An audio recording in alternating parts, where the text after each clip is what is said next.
views expressed on this program are those of the hosts, guests, and callers, and are not necessarily those of this station, its management, or other advertisers.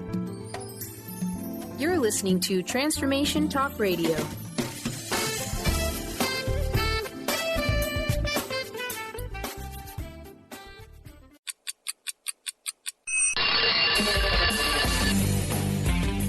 Welcome to the hit show, The Brilliance Ultimatum. Time's up. We have the power, we have the resources, we have the knowledge, we have the intellect, we have the innovation, and we have the heart to create a world based on parity, practical innovation, and potential. This hit show with Claudette Rowley will take us on a journey so we can explore our planet, our global community, and our opportunity for transformation.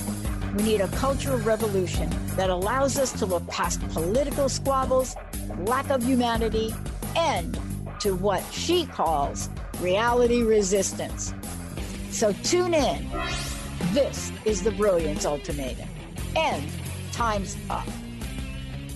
Hey everybody, this is Claudette Rowley, and you are listening to the Brilliance Ultimatum. Time's up on Transformation Talk Radio. Stay with us for the next hour and let us help you experience what's going well in the world and the opportunity for transformation that's before us. On the second and fourth Fridays of each month, we will have some of the foremost change makers, action takers, and truth tellers helping you re-envision what's possible on our planet and in our world. I'm super excited about today's guest, Ruthie Schulder, who is the co-founder and chief executive officer of the Participation Agency.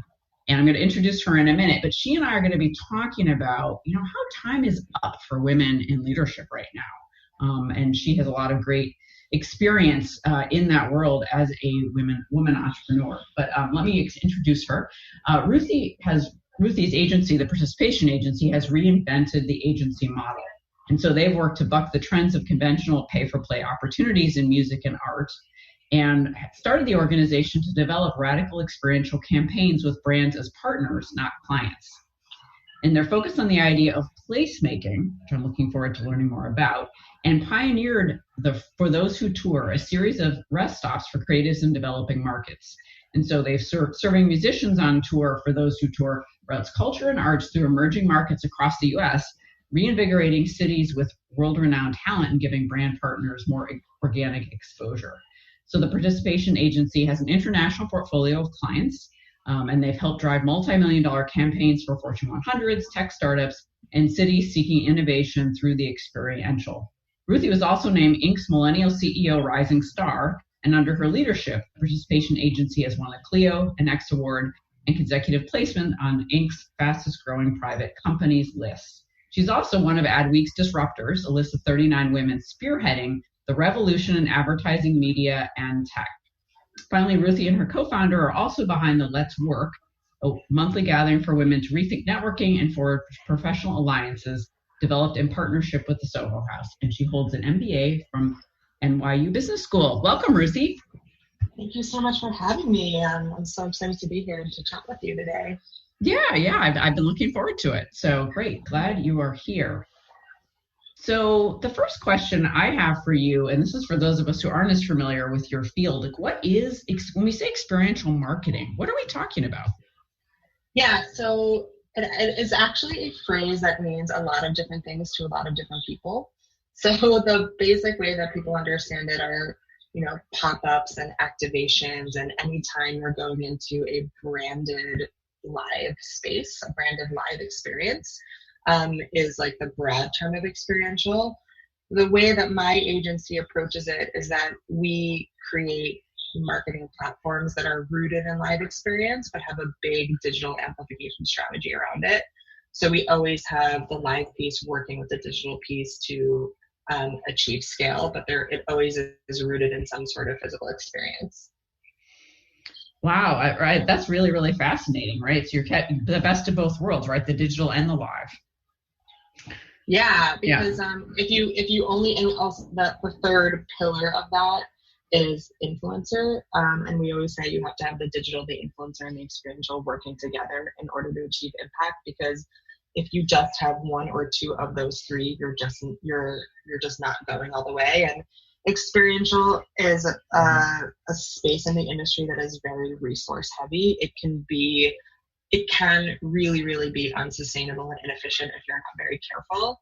And so whenever my team is coming up with strategies, we're always looking at it as, how do you come up with the right platform that is hitting all of the marks and getting the media attention that it needs to get, and driving sales in the way that it needs to, and creating the brand awareness and getting people in the door, and looking at all of those things working together to make sure that we're coming up with a program that is actually like efficient from a spend and a physical resources perspective, because we're really into sustainability in general, both from an environmental perspective, but also truly from a marketing outlook. We want our clients to have campaigns that really work to drive progress. And what inspired you to start the participation agency? My co-founder and I, we met getting our MBAs at NYU, and she and I both had our own businesses before business school. And we both had first partnerships that didn't work out, and we found each other and worked on some small projects together and knew we wanted to start something. And we were looking at, we're both marketers and we're both entrepreneurs, and I think that we're also like creative and strategic marketers with an eye towards business. So we had a lot of things working for us, and we really sat down and said, what is the place in marketing that's just growing leaps and bounds? And we noticed pretty quickly that brands were just spending, billions more dollars every single year in this place called experiential marketing. And all of these brands knew that they had to do it, but they didn't really know why, and they didn't really know how. And so we live in New York City, and we're very into performance and experiences and things that were going on here, and how do you actually use culture to drive something forward. So we're like, let's use our expertise on all of these levels and come out with something where we think we're bringing these like creative ideas to life in really interesting ways that other people aren't doing. And we were like, if we can actually do this and have some success at the beginning, we think that we'll really be able to build something here. And this is a place of marketing where we feel really, really, really comfortable. And so we did it, and we just, we're a privately owned company. We've never taken any funding. We started off 2 people sitting around a desk, and basically the size of the phone booth I'm taking this call on right now. And we've grown it to, 30 people on the East Coast, and some people in LA and San Francisco, and projects all over the world, really brick by brick, piece by piece of just coming up with good ideas, executing really well, and bringing results back to our clients.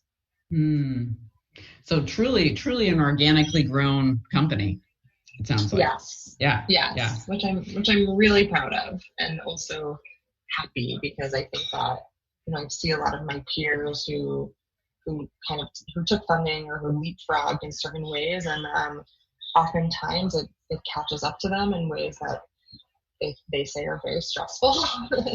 Not that my job doesn't have its moments of stress, but I think being able to build organically feels really comfortable and just really, honestly, truly sustainable.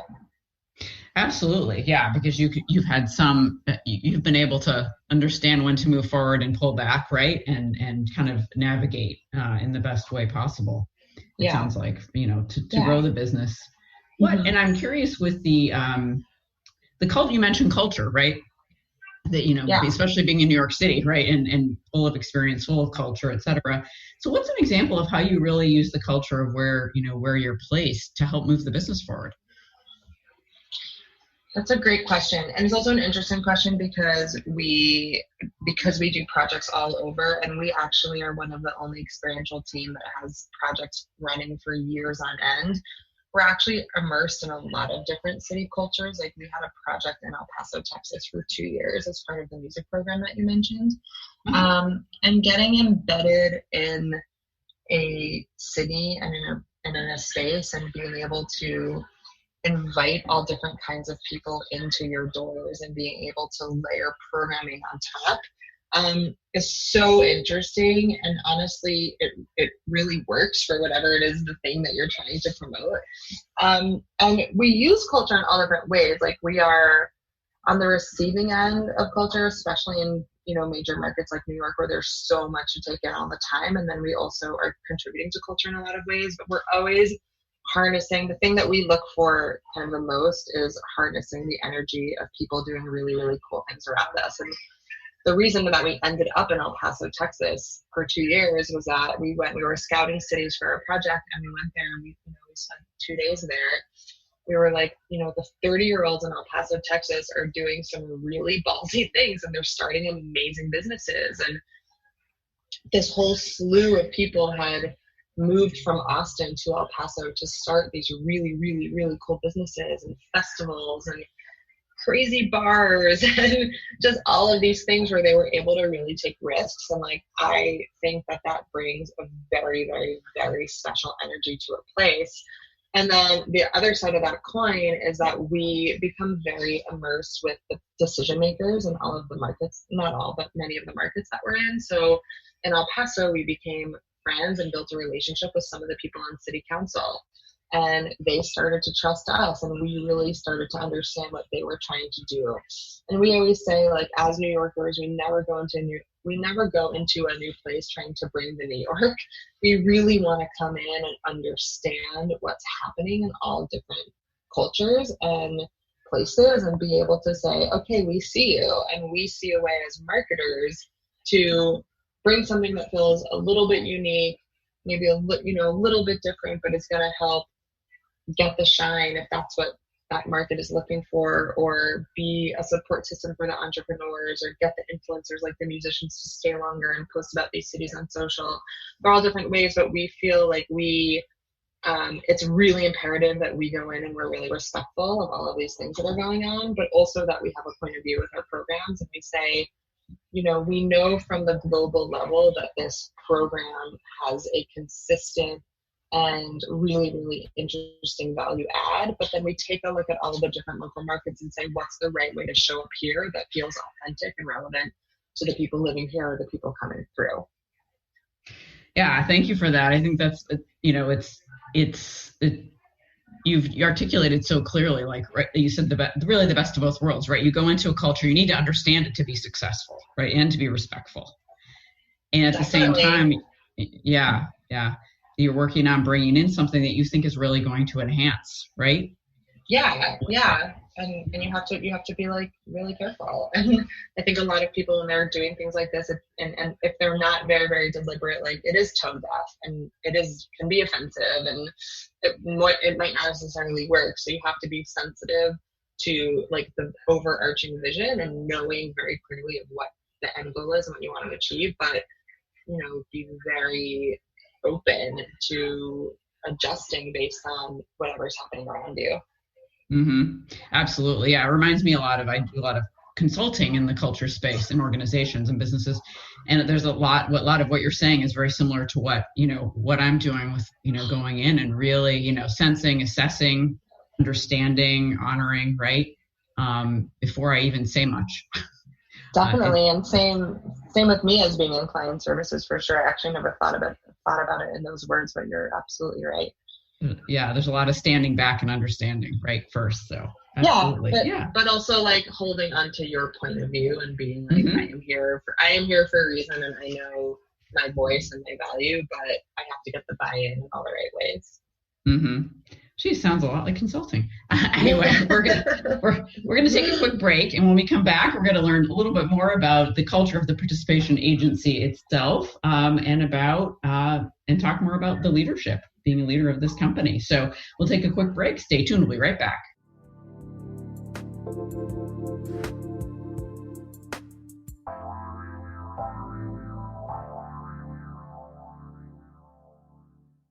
Living Lighter Radio with Jason and Patricia. We have an ecosystem approach to your life. Tune in weekly every Monday at 1 p.m. Pacific on Transformation Talk Radio as we, Jason and Patricia, discuss what's truly holding you back. We offer you the tools you need to reach your goals and at the same time be living lighter. For more information about Living Lighter, visit www.livinglighter.org.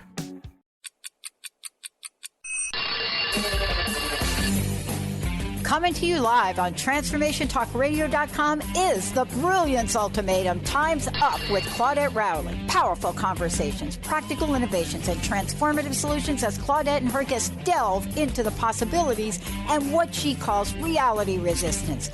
Join the cultural revolution and annihilate obstacles. Check it out at culturalbrilliance.com. Healing has a ripple effect. One person's healing affects everyone around them. This is where the power of sharing our stories can be so important. Tune in to Playing on the Edge Radio with Megan Edge each month on Transformation Talk Radio, as Megan provides you with ways of sustaining radical and powerful changes in your life. Enact the power of radical change. To find out more about Megan Edge, visit her website at meganedge.ca.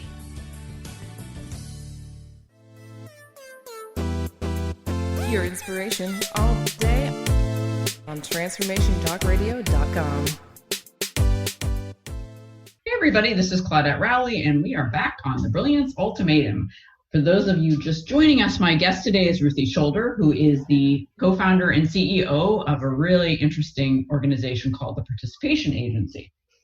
So, Ruthie, we've had a really interesting conversation about the role of culture, right, in your work, in going into actual physical, like town culture, city cultures, right, and bringing your experiential work there. So thanks for sharing. It's been really interesting to learn more about that. Yeah. And how you streamline that. So, I'm a culture, as I'd like to say, I'm a culture junkie, right? Actually, I do so much culture change work in organizations. I'd love to learn more about the culture of your organization. What's it like to work for the Participation Agency? Yeah, I would like to tell you, it's interesting because I think that as the company grows, we're intentionally building culture, but also as like the leader and learning about our own culture in ways that is really cool and interesting. We have we're about 30 full-time people, and we have projects all over the place. So I also have a lot of people traveling all the time. So some days the office is packed, and some days, there are 4 people there. So that's been an interesting thing. But my co-founder, Jessica, and I have like very, very true entrepreneurial spirits. And I just realized last year how much that really trickled down to the team. At the beginning of last year, about exactly a year ago, we had a lot of turnover. We let a bunch of people go, and then a couple of people quit, and we got some interesting feedback from those people who quit.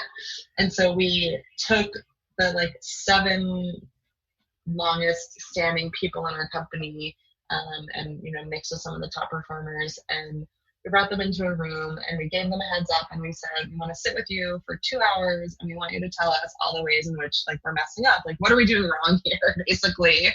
Because we just had this kind of major turnover, and we're not really sure where the truth lies between all the stories. Mm-hmm. And their findings were pretty unanimous and really, really, really interesting, where they said, this is an extreme self-starter culture. And they're like, the culture of the company is really amazing, but where you guys, meaning Ruthie and Jessica, me and my co-founder, are messing up is you're not doing a good enough job of sussing out the nature of your interview candidates as whether or not they can handle the level of self-starter that our culture is.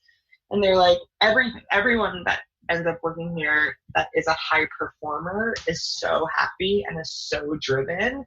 But when people who come in are not at that level of being comfortable with autonomy, they start to feel weak, and then they kind of spiral.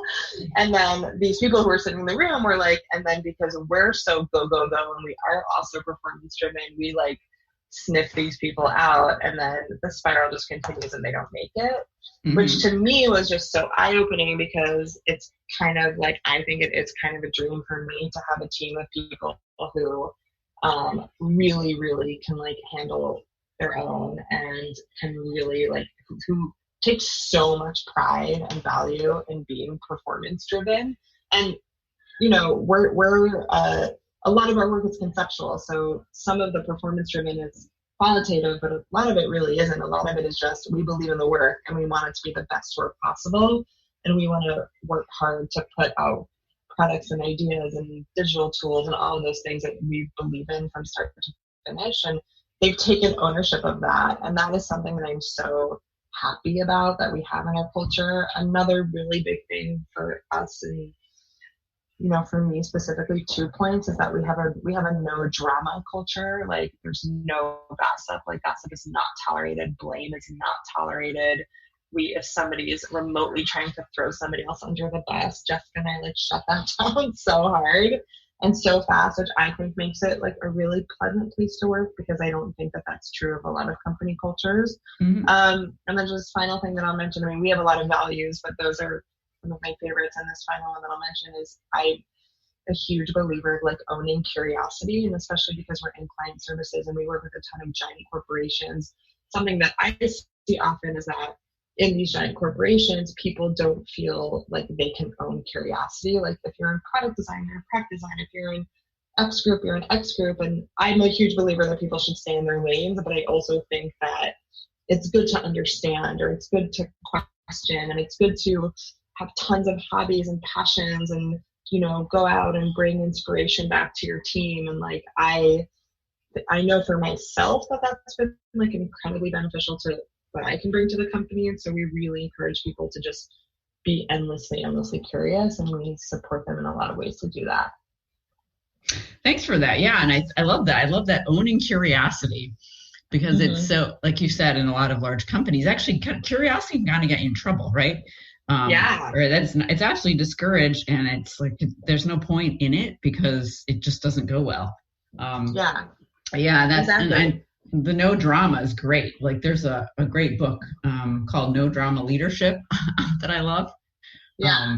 No gossip, no blame. Drama is actually not a requirement of leadership, right? This idea. Yeah. So that's Yeah. awesome. Or of your office, Right. Your office culture. It's just not, it doesn't have to happen if we don't want it to happen. No, it doesn't. And I also love the story about how you really went to your team, right? And said, Yeah. Tell us, what are we missing here? Yeah. Right? Something we're not seeing. Yeah. And then they told you what the dynamic was. Yeah. That's really, Yeah. And I see that happen a lot, where really well-intentioned leaders, competent leaders, right? There's just something from their vantage point, right, they can't quite see. And then they ask their teams and their staffs, and they're like, well, this is what it is. Oh, okay. Yeah. Yeah. Because it's we're not in the day-to-day interactions of a lot of these, right. A lot of them as peers. And so, somebody can present to me in a meeting and I can get one sense. And then when they're actually trying to collaborate with their other teammates, it's a completely different experience. And it was a really helpful feedback. It was just so eye-opening for me, because once they said it made so much sense. Right, it did. I was listening, and I had the same. Even being completely outside of it, I was like, oh, well, that makes a lot of sense, right? Yeah. It's logical, and I see this a lot in some organizations too. What you described, where people just kind of demotivate and devolve, really. What happened? Where's the person I interviewed? They're 50% of what they were, right? And you can't figure it out. Yeah, and we had somebody who, when she left, she was just like, this place is so bad to work. She was not doing well in her role and not flourishing, and she was pretty upset about it. And she sent an email that I was like, I don't know, I actually really like working here. I actually think this is a really great place to work. So it's interesting. That is really interesting, and I'm curious. What have you, as a leader, what have been some of the top things you've learned, right, in leading this company, co-leading this company? About just yourself as a leader, my own leadership style. Yeah. So much.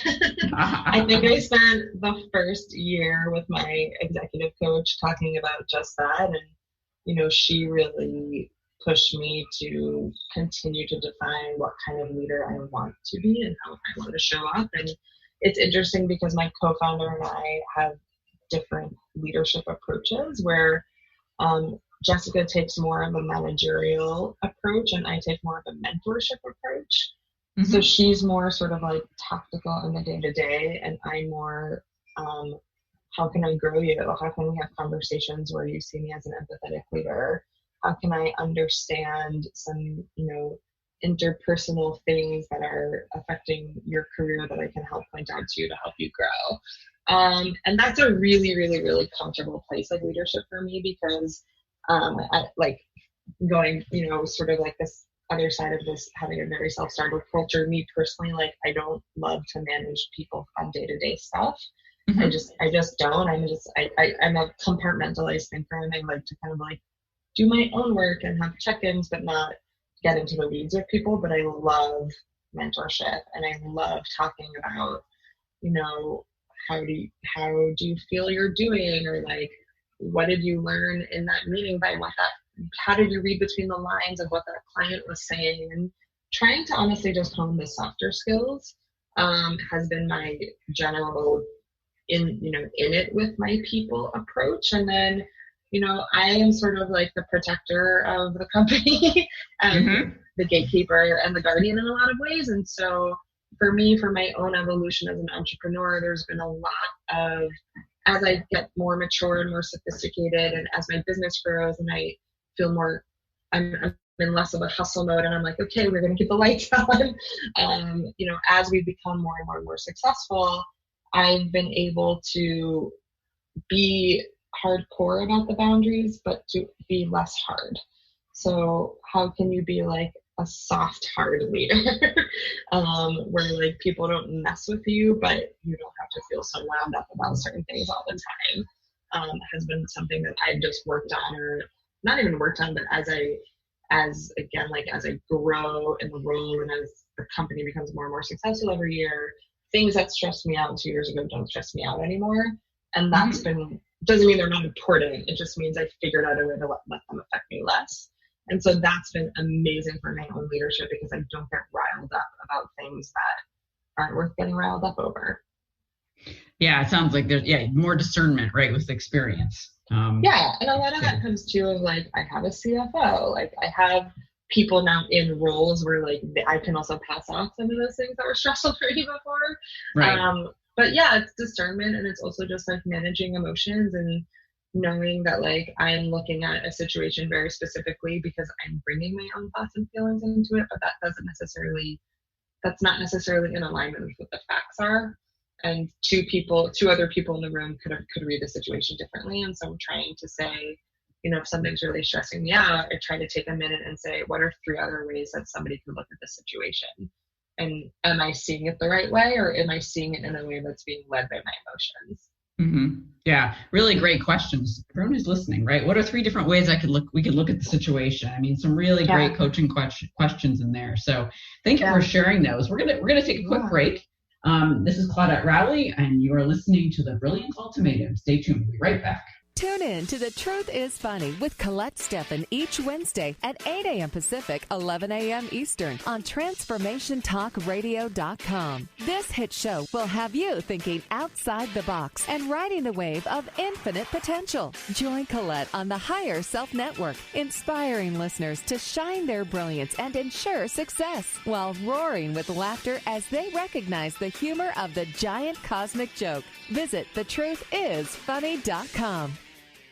We remember a time when you could simply form a thought and it would manifest. The harmony was forgotten, but it is returning now. The Power of Inspiration and Awakening Radio with Juliet Griffin on TransformationTalkRadio.com each second and fourth Wednesday at 9 a.m. Pacific. We'll take you on adventures through the heart and spirit, exploring who we once were. This intuitive healer studied under the guidance of wolves, learning from their wisdom to master a higher frequency for a new state of mind. Visit OneTrueSelf.com. Right now, ask yourself, how far are you from your dream? Are you closer today than yesterday? Entrepreneur and personal coach Deborah Rothschild brings the wit and wisdom to transform you into a new dynamic you. Tune in to the Deborah Rothschild Show, Developing a Dynamic You. To learn more about Deborah, visit thedeborahshow.com. That's the DEBRA show.com. Tune in live every Wednesday, 3 p.m. Pacific, 6 p.m. Eastern on TransformationTalkRadio.com.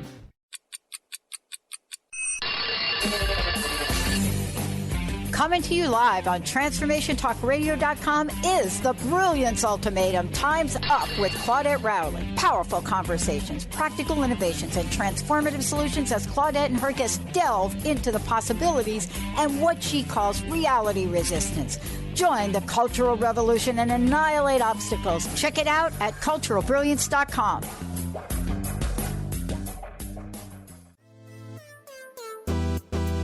Your inspiration all day on TransformationTalkRadio.com. We're back on the Brilliance Ultimatum. Time's Up with Claudette Rowley.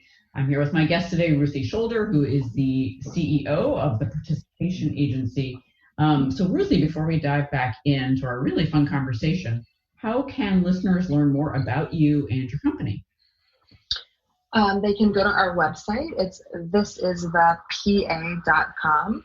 And I am Ruthie Schulder on LinkedIn, and Ruthie, Ruthie, at thisisthepa.com. Great. Thank you so much for sharing that. So, and they have a great website. I like their website. Yeah, very fun. Thank you. Yeah.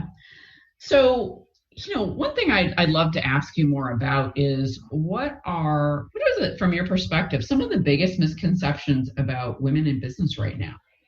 What have you noticed as a woman leader? Yeah. I think that there's still a misconception that women don't help each other. I don't think that that's true anymore for most of us. And I think that for those who it is still true for, we can bring them over to the other side pretty easily. Mm-hmm. So that's a really, really big one that I think self-perpetuates in a very dangerous way. Other misconceptions are that, just because we're talking about it means the problems are getting solved. Right. And I don't think that that's true. Yeah. I still think that there's just so much, middle-aged male domination happening in so many of these companies and making decisions at so many of these roundtables. And, it would be great to get to a place where we don't even have to talk about women's issues. But for right now, I think it's really important to know that every day showing up is still important and is still in a lot of ways, not to be over dramatic, but it is still just a protest in itself to be a woman every day in a leadership role in a company, trying to advance your career. There are battles every day. And I think it's just important to understand that and to recognize that. And for us as, women interacting with other women to also just keep remembering that and knowing I think we all want the same goals, which is to advance and to be supportive and to shatter some of these boundaries and ceilings together, but to also stay empathetic and conscious of knowing everyone has a story. And, there's a lot of ways and in a lot of companies where we're being held back just by the, systemic company culture or the nature of your department and, your role historically and what that's looked like in that company. And we just constantly be having to do our best to, I think, see each other and to know that it's a challenge every day and we just got to keep at it. Absolutely. And I think, your point about just because we're talking about the issues doesn't mean things are changing. Yeah. It's such a key point. And, it's, and I also, when I was thinking about this question, I thought, I look forward to the day when we hear questions like, what are some of the biggest misconceptions about men in business, right? Yeah. Not just women in business. Right. It's not just business and women. It's men in business and women in business. Or it's just business, right? Because everybody's right. It's just talk doesn't mean anything is functionally changing. And that, and you mentioned that every day it seems like there's something, right? Oh yeah. Extra challenges, right? Yeah, or even just I don't know if you find this in your consulting business, but just as a female, agency owner, just insisting on my rate every time. Knowing and getting pushback and knowing that there are male agency owners making more than I am from the same clients. I know that. They know that I know that, and just insisting and owning my worth and not backing down. It's all part of it. And, going to meetings with men. I just recently, last week, had a meeting with a client who I actually adore. who does really great work, and he just kept talking about all the men in his circle, and I had to be like, cool. So which are the badass women you're working with right now? And can you tell me about those? Like, just constantly being like, don't forget, like, this has to be part of the conversation. And if you haven't invested in women founders recently, like, you got to go out and find them. You know, like, just being the voice all the time and pointing out things that men I think are based in quality that aren't. Just when things come up, I think in casual conversation, I'm not always so militant, but in my own way of how I know to get buy-in from people in a way that feels safe for them. I do this around women's issues all the time. And they appreciate it because I think that they're, you know, they have blinders on because that's how the world has worked for them.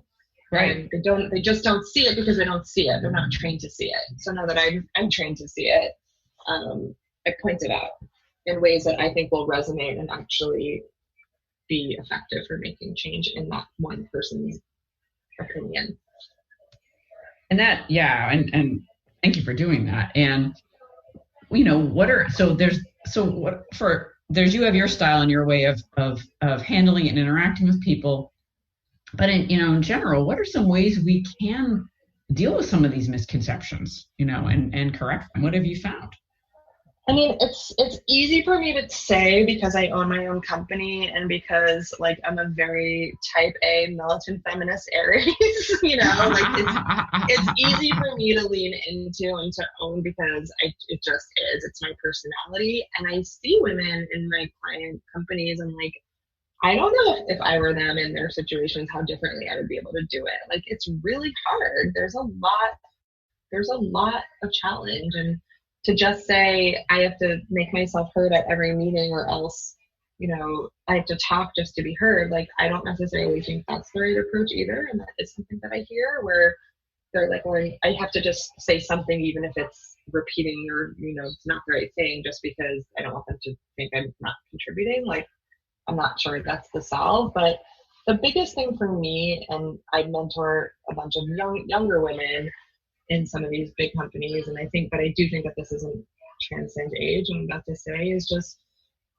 remembering that a lot of the things that you think are reality are actually just like old patterns that you read about in like toxic magazines in the 80s and 90s that told you that this is how a woman was supposed to be, and this is what makes a woman, you know, be appreciated and respected. And I think that a lot of that old patterning just knowing that it's patterning and knowing that it's messed up, I think is honestly the first step. And just being like, okay, well, just because that is how this has been done before, does that mean this is the way it has to be done now? And what is the right way? And how can I if I'm not taking leaps to push my team and my company there, how am I taking baby steps?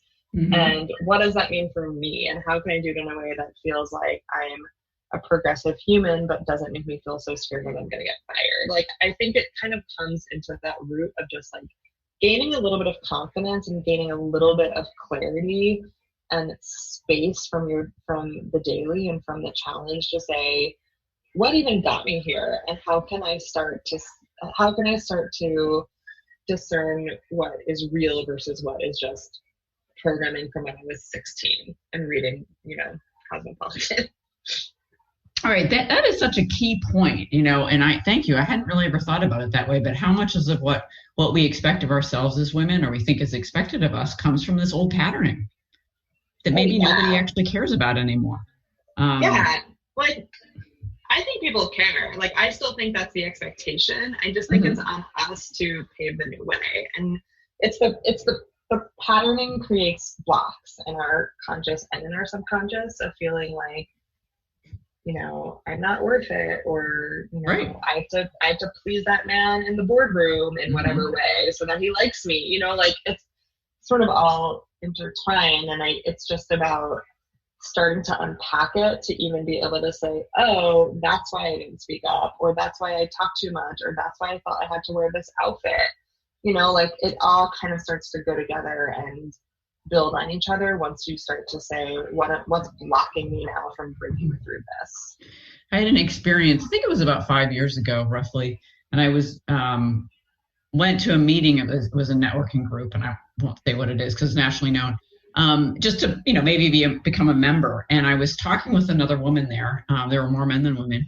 And it was before the networking meeting had started. So we had a cup of coffee, right? And she and I ended up sitting down for a few minutes. And she had a really interesting job. So I was asking her questions, really interested in the conversation. She suddenly says to me, we should stand up like the men are. Mm-hmm. And I thought, oh my gosh, what year is it? Yeah. It was very and I don't know how we ended up sitting down. It was just very organic, right? We just, down and, yeah. And I was like, okay. Because clearly she felt strongly about it. I could tell. Yeah. And she got up and went and stood with the men and chatted. And I thought, wow, why should it matter that you and I are sitting here for 5 or 10 minutes? Right? Not a half hour. I mean, nothing long, Yeah. But you were talking, that just popped to mind. I'm like, talk about patterning. Wow. Yeah. And just why is that even an expectation? And does there even need to be an expectation around this? And is it a valid expectation? Like all of it. Yeah. And clearly she was concerned, you could tell. Yeah. And but all of that, it's systemic to the cultures we put ourselves in, but it's also just systemic to our brains at this point. Yeah. And if you don't take a very proactive stance with yourself to try to question those things, then it's just going to keep going on. Yeah, absolutely. We're going to take a quick break, but when we come back, we're going to touch back on this really interesting topic that's a favorite of mine of questioning our own beliefs. This is the Brilliance Ultimatum. Stay tuned. We'll be right back. It's time to get your life back on Burn Bright Today with Jennifer Marcinelli. Tune in each month on TransformationTalkRadio.com. Learn to move from the darkness of burning out to the light of burning bright. Jennifer is redefining stress and the energetic causes of burnout, shining a light on process to get your life back. For more information about Jennifer and her work, visit burnbrighttoday.com. Did you know that all of the shows on the Transformation Radio Network are available as podcasts to stream or download? Really? Check us out. Go to transformationradio.fm. We have business shows, spiritual shows, energy healing shows, and pretty much everything in between. Something for everyone, guaranteed to inspire, educate, and transform. We are transforming the world, one listener at a time. If you've ever had a broken heart, you know how painful that can be and how long it can sometimes take to heal it. I'm Megan Edge, author of The Heart's Journey, Healing Hearts, Oracle Cards, and Guidebook, published with Balboa Press and Hay House. In The Heart's Journey, I share with you my own heartbreak and how I healed it through the beautiful hearts that found me in nature. From taking photographs of these hearts for myself, I've created this beautiful toolkit, which includes the guidebook, which has my story, how to work with Oracle cards as a healing tool, and the story of each of these hearts as they cross my path. I've also created a beautiful journal. There's a pen, a bookmark, and of course, the 42 Healing Hearts Oracle cards. You can order The Heart's Journey, Healing Hearts Oracle Cards, and Guidebook through my website, meganedge.ca, through Balboa Press, Amazon, and many other places online or your local shops. I look forward to hearing about your heart's healing. This ain't your daddy's toolbox.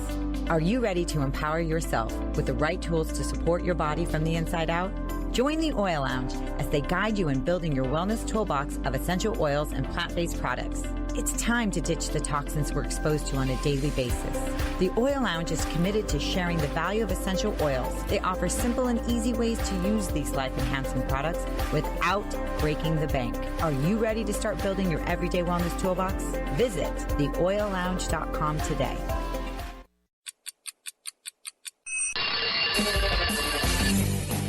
Coming to you live on TransformationTalkRadio.com is the Brilliance Ultimatum. Time's Up with Claudette Rowley. Powerful conversations, practical innovations, and transformative solutions as Claudette and her guests delve into the possibilities and what she calls reality resistance. Join the cultural revolution and annihilate obstacles. Check it out at culturalbrilliance.com.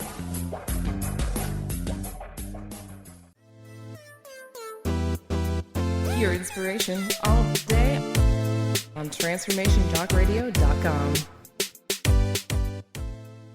Hi Hi, this is Claudette Rowley, and you are back on Brilliance Ultimatum. So here with my guest, Ruthie Schulder. And Ruthie, we were just talking about, you said something so important about questioning our own beliefs as women in business and women who are leaders, right? That there are these paradigms that we live with, that we've maybe been socialized in, and how important it is to actually question them in our own mind, right? Definitely. I'm curious, if you can remember, what's an example of one that you ended up questioning in your own leadership as a woman? Oh my God, so many. I'm doing a lot of personal work right now around unblocking beliefs I have about women and money.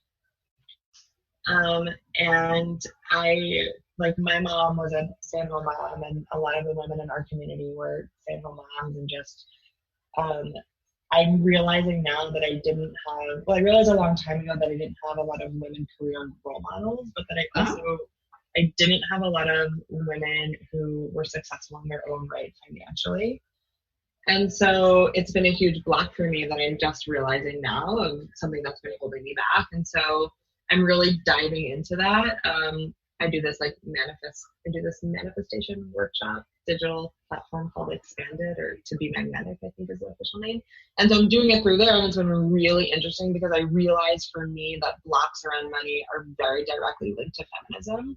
Mm-hmm. And so as I grow into that part of my life, needing to just dive into any kind of beliefs that I had of a woman can't build a company and sell it for tens of millions of dollars, because that just isn't what I saw growing up.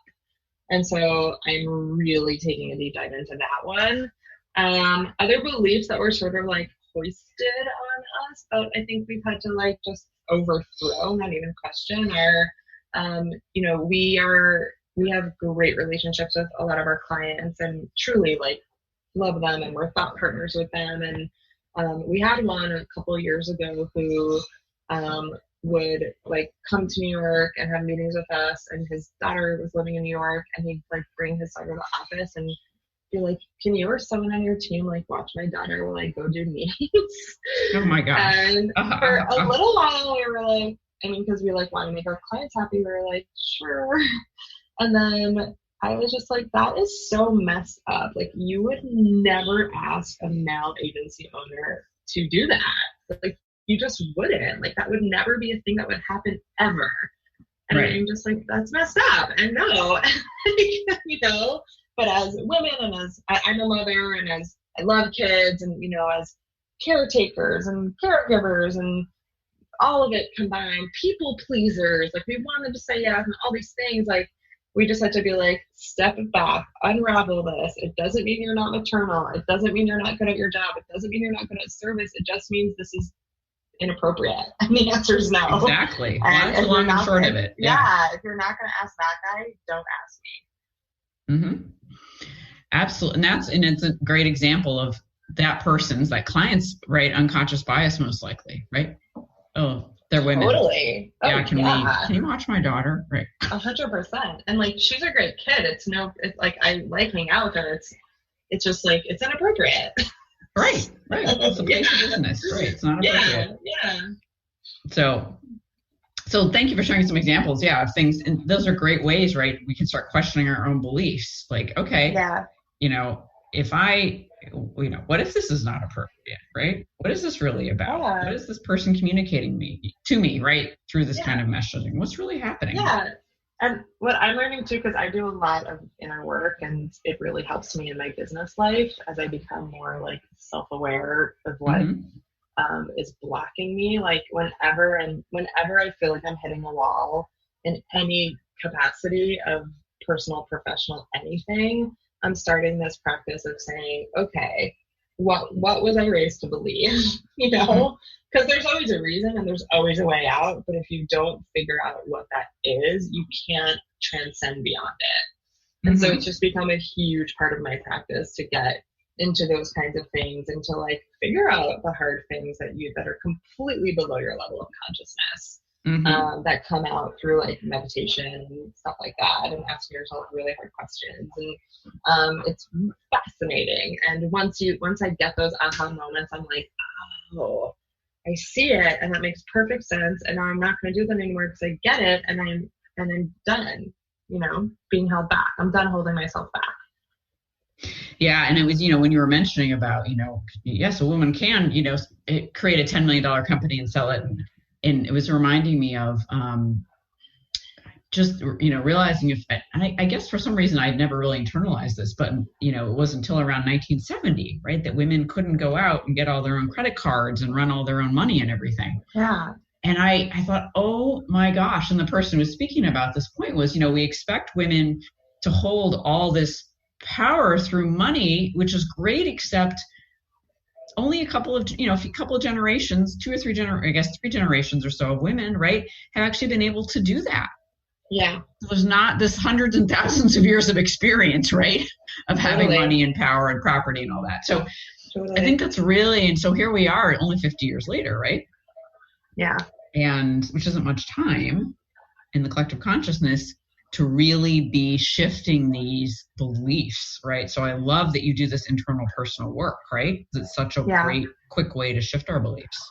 Oh, yeah. It's made all the difference. Yeah, it really has. So we only have a couple minutes left on the show, but a minute left. And so what's one thought you'd really love to leave listeners with today? Wow, it's such a broad question. Maybe aspiring, women who are aspiring women leaders. Yeah. I think try to get as close to your authentic voice as humanly possible. And that means, if you want to speak up, speak up. Say the thing you want to say. Do the thing you think is right. It'll pay off for you, even if it's terrifying. Yeah. It'll end up paying off for you. There's a reason why you're being called to do or not do or say or not say certain things or spend time with certain people, etc. And go with it. And if you don't understand why you're doing it now, it will, I think it'll reveal itself. But try to get as close to your authentic self as possible, because it'll pay. I mean, I could be corny and say, because there's only one you and you're the best at that, which is true. But my more practical side is because it'll pay off, because then you'll get to really own your own voice. And that is ultimately going to be the thing that gets you the career recognition and makes you stand out.